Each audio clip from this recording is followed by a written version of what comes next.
You become what you read. You become what you listen to. You become what you watch. You become what you think. So choose wisely. Uhinduka ibyo usoma, uhinduka ibyo wumviriza, uhinduka ibyo uraba, uhinduka ibyo wiyumvira. So choose wisely. Nuko hitamwo neza. Ibyo uba mu mwanya munini ukabimenyereza ubwonko bwawe, nibyo bikugira uwo uri we, bikagena n'ingingo ufata mu buzima bwawe. Ibitabo usoma, indirimbo wumviriza, amavideo uraba, n'ivyiyumviro uhabwa n'abo mubana, birafise ico bihindura kinini mu mico yawe, mu myizerere yawe, hamwe no mu bikorwa vyawe. Be selective, ba umunyamahitamwo. Choose wisely, hitamwo mu bwenge. Ibihe nivyo bihitamwo abo muhura. Imitima niyo ihitamwo abo mubana. Imico niyo ihitamwo abo mugumana. Bitagira ubwenge bwo kwanariza imico y'abagukikuje ngo umenye ko ari bo mukwiye kugumana koko, bizorangira ubanyeretse, nanje se ndakwereka uwo uzoba uriwe inyuma y'imyaka 5. Show me who's around you and I will show you who you are. Nyereka abagukikuje, nanje nkwereke uwo uriwe. Show me your book and I will show you a bookmark you are. Niwanyereka ibitabo usoma, nanje nzoca ndakwereka ibigushishikaje mu buzima.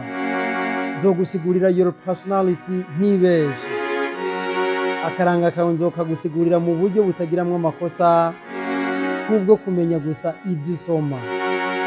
Really, you become what you choose to expose yourself to.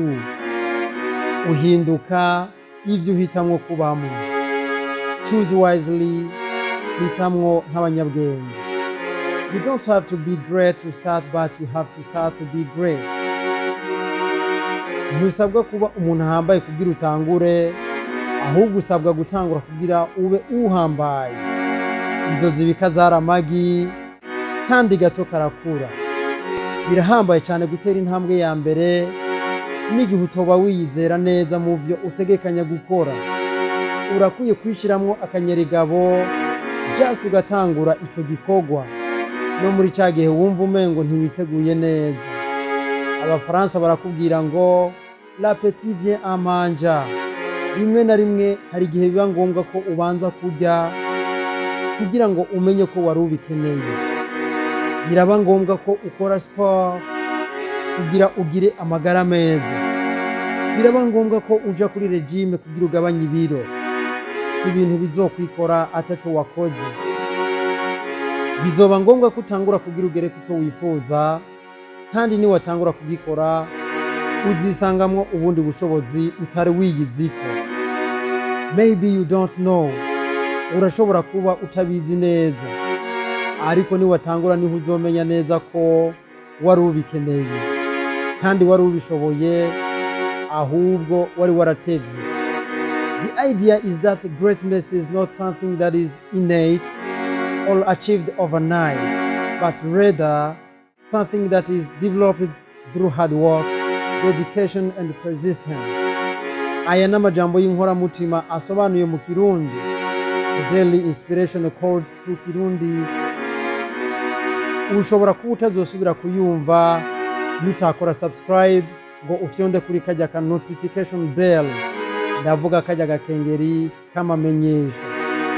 Birumvikana ko ibikorwa bihambaye utazigera ubishika ko mu buryo bworoshe nkaho wabivukanye, canke ngo ubishike ko overnight. Si mwijoro rimwe kirazira. Uzobishika ko buke buke biciye mu gukora cane, kuvyihatira ko no mu kuvyiyemeza. Uburyo bwonyene buhari bwize ubwo guhinduka umuntu ahambaye, kubwo kugera ku bintu bihambaye, ni ugutangura naho utobura isiri neza ko ibyo uzobishikako. Even if you are not sure you will succeed, you have to start. Tangura, tera intambwe uyu munsi. Reka ndangize ngira nti, a winner never stop trying. nyene intsinzi ntiyigera ahagarika kugerageza.